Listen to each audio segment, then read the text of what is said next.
Hi, my name is Cassandra, and this is my story how I survived sexual assault from a family member. For me and my family, we seem to be a pretty close family from what I could remember during that time frame. My mom and I were always really close. So my mom actually had separated from my biological father, and she married another man. I had known him as my father from the time I was like 3 or 4 years old. And so he had always been there. And then there was my younger brother, who's 2 years younger than I am. And we lived in, like I said, a small community in a small town. And so since it was little, like everybody knew everyone and everything about each other for the most part. However, in our household, it was kind of like things on the outside seemed to everyone else perfect. I didn't catch on to it until I was a little bit older, but inside things weren't perfect. And even when they got worse, like it still seemed like our house had to be polished. When we walked outside the door, everything had to be together. Everything had to look like there was no issues, even if it was just small little fights. Me and my stepfather were really close. Like he came to all my softball games, he came to my basketball games. I cheered.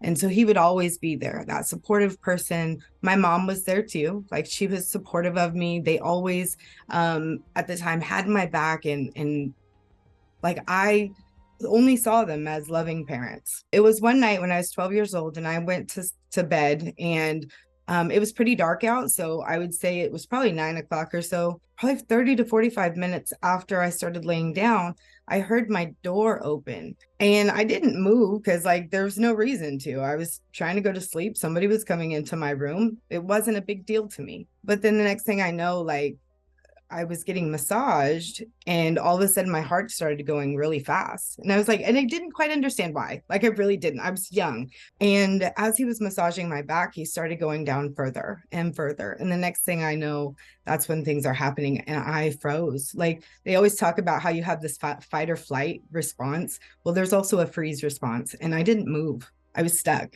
And I just waited till it was all finished. And when he was done, he left. I laid there for a minute and I started crying. And I didn't know how to verbalize what had just happened to me. I knew that I needed to tell somebody because as a 12-year-old girl, for my daughter, I tell her all the time, if somebody ever touches you or does anything that makes you feel uncomfortable, just come tell mommy, come tell anybody, right? Like I knew that I needed to tell somebody. I just didn't know how to verbalize it. So I did know how to write. So I got out of bed and I turned on my light. It was probably a couple hours after that. I hadn't slept yet. And I just wrote. I wrote out everything that happened. I wrote out everything that I could understand what was going on. And I laid in my bed and I waited till my mom came to wake me up in the morning.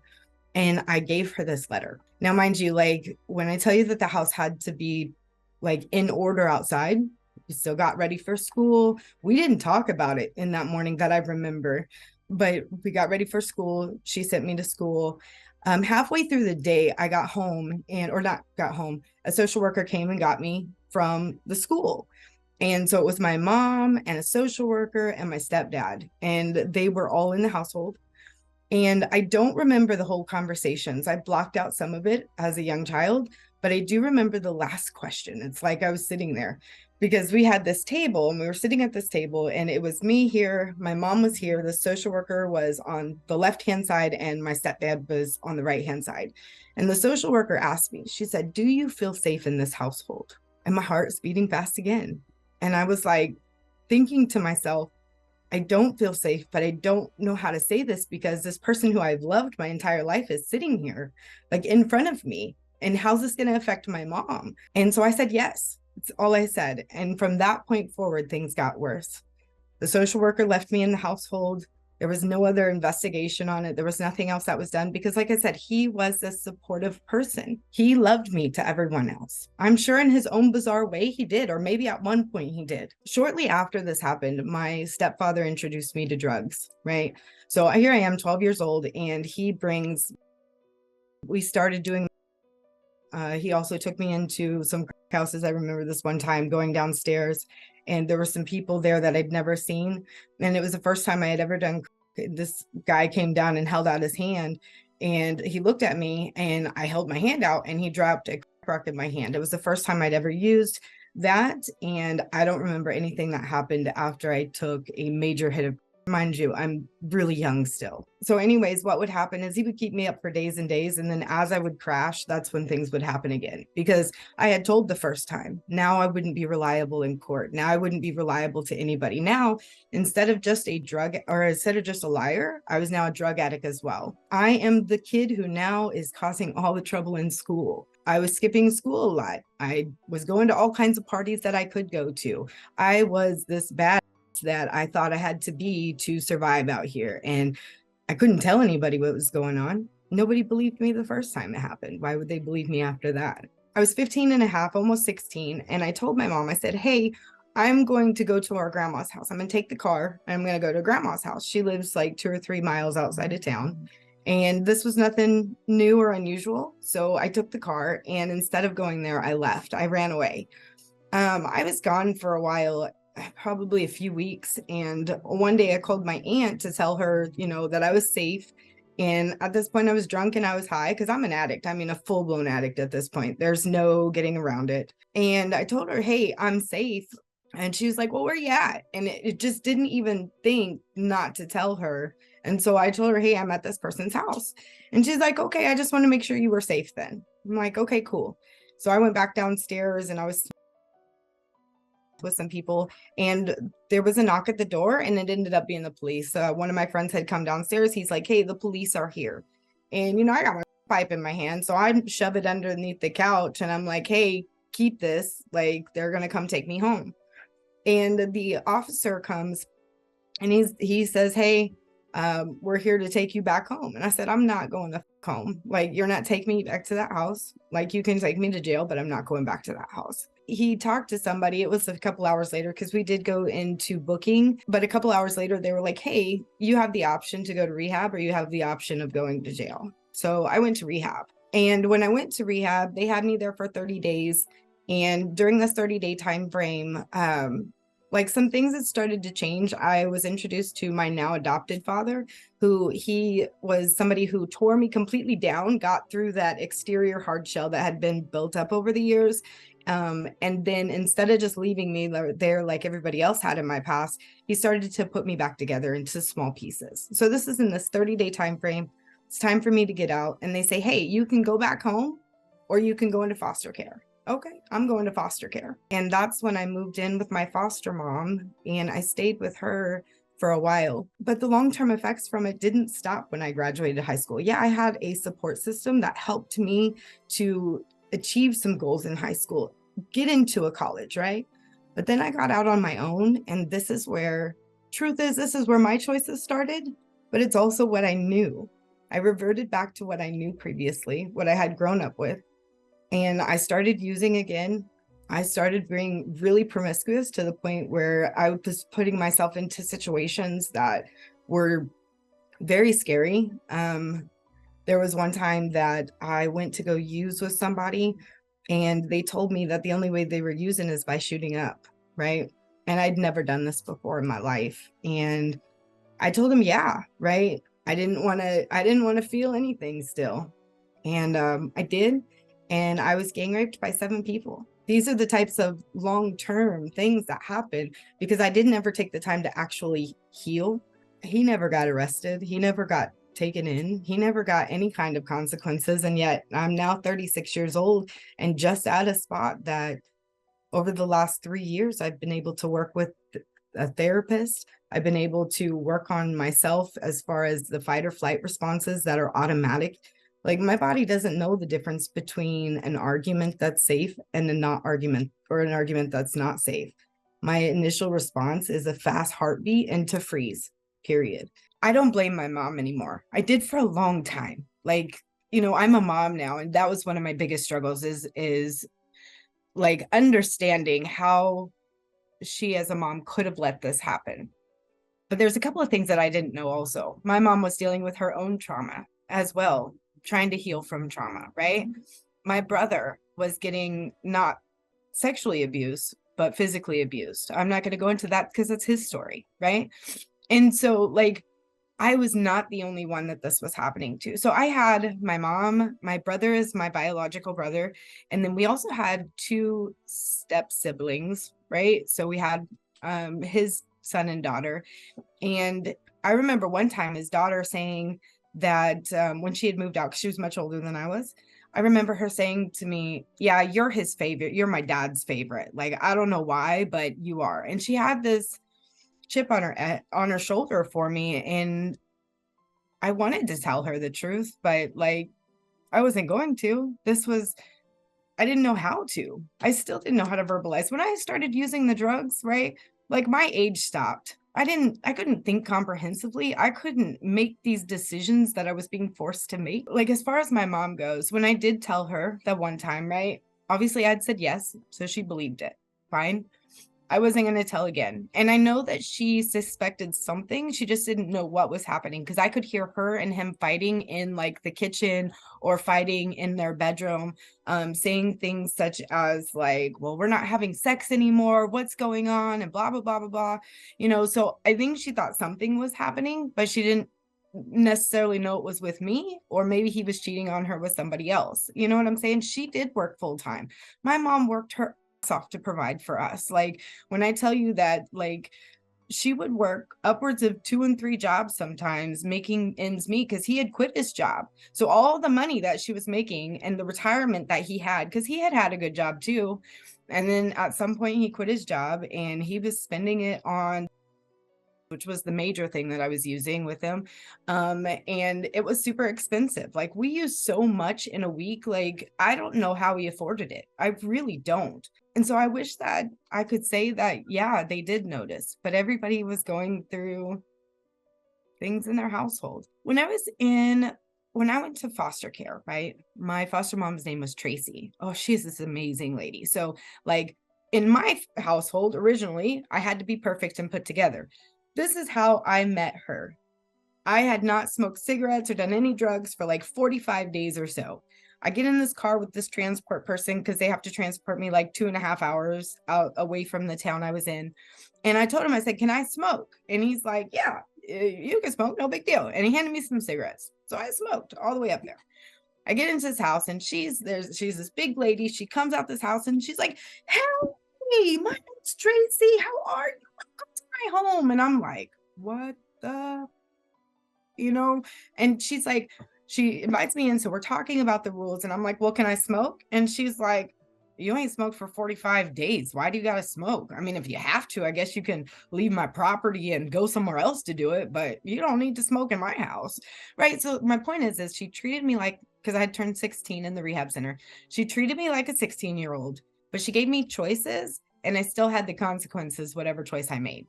Like, right. So she still gave me the freedom that I needed to learn how to grow. But in the same token, she never demeaned me. She never disrespected me in any way, shape, or form. She always gave me opportunities to either make myself or break myself. And that's how it was. She treated me in a manner that nobody else had given me. She gave me choices and options to make my own decisions, where before I didn't have those. All the decisions were made for me. All of the stuff was done for me. And I just kind of followed along with it. Right. And so while my time with her, it was right before I graduated high school, I was in my last therapy session and my therapist was like, hey, I need you to write a letter to your mom. And I'm like, okay. And she's like, I don't know if we're going to read it to her or not, but I need you to write it. And if you could tell her everything that you want to tell her, that's what I need you to do. Just write it all down. So I said, okay. And I wrote this whole letter about everything that happened, like where the drugs were, if he was still using, because he used to keep them. So like you walk in this door and on the left-hand side, there's a stack of like these shorts and pants over here that he never wore. And so like in there, he would keep like his pipes, right? In between the clothes, right?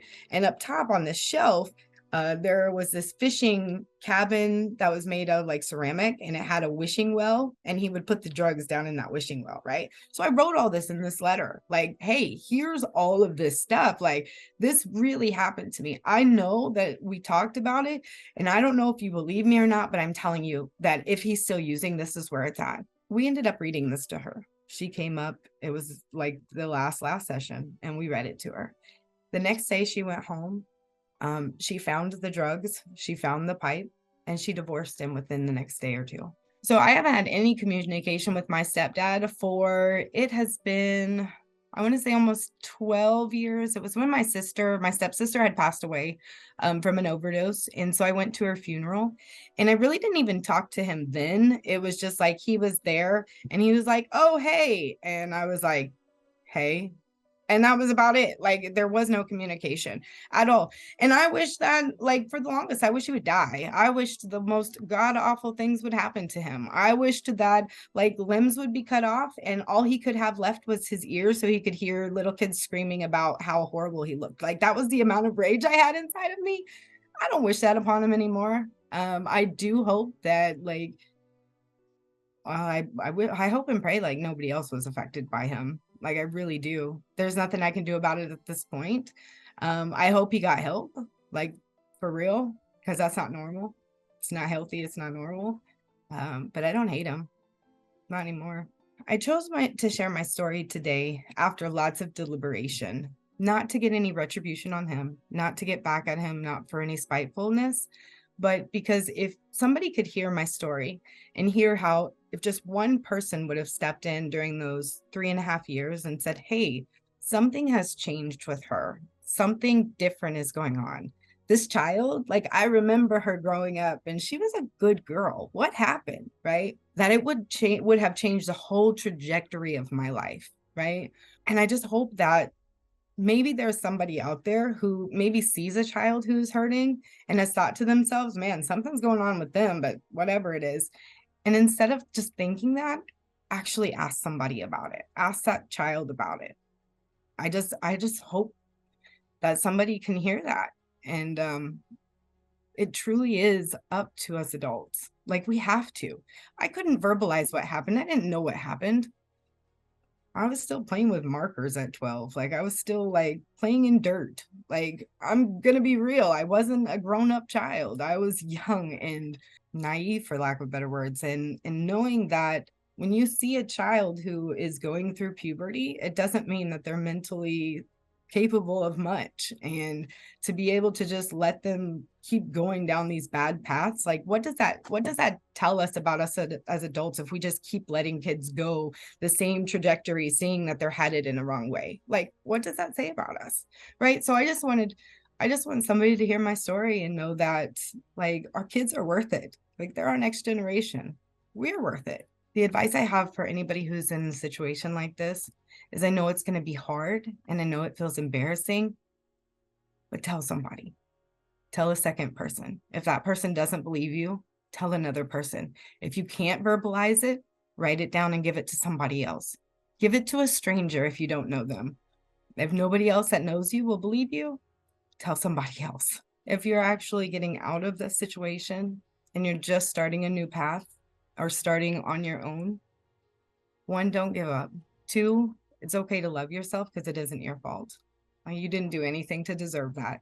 You didn't do anything that caused it. And there is nothing in this world that would have made it to where that was a consequence or punishment for you. You are loved and cherished, and it's okay because you will learn to love and cherish yourself again. For my healing journey, like it's really taken me going to therapy, but I'd gone to therapy like 1,001 times. Like I had gone to several different people, but as soon as they would say something that I didn't like, or I was like, I didn't want to touch that part of me, like I was like, nah, they don't understand me. They don't know what I was going through. They don't know half of it. Like they probably lived a luxurious life. I'm not talking to them. So I just wouldn't show up anymore. So it became kind of consistency. But before I could hit that consistency, I had to learn to accept the things that 1, happened to me, and 2, the choices, the bad choices that I made, the choices that hurt other people that I was ashamed of and embarrassed to talk about and didn't want that to be part of me because that was super dirty. Somebody had said that the question is when you were going through this trauma, did the choices you make, were those choices that you actually would have made, or were they choices you made because you were surviving and that's the only thing you knew what to do? And when I thought of that, I was like, it allowed me to accept some of those bad choices I made on my own a little bit better and know that, you know what, I'm not surviving anymore. What my stepfather did to me when it comes to things such as men and dating and sex, basically, I learned that women were supposed to be used and that I could use my body to get whatever I wanted from men. And so what that led to was exactly that. I didn't have a real relationship with someone until my kids' father. Everybody else in between there was getting what I wanted, manipulation, because that's all I knew how to do. I got manipulated so much that I started manipulating to do the same thing, to at least get the things that I needed. Right. And so the only way that I knew how to interact with people was through manipulation, whether it was consciously or subconsciously. Right. And so that is something, those are some of the choices that, when I tell you, like, some of the choices I made, like, it was all and let me clarify something. Like, I didn't make choices with young people.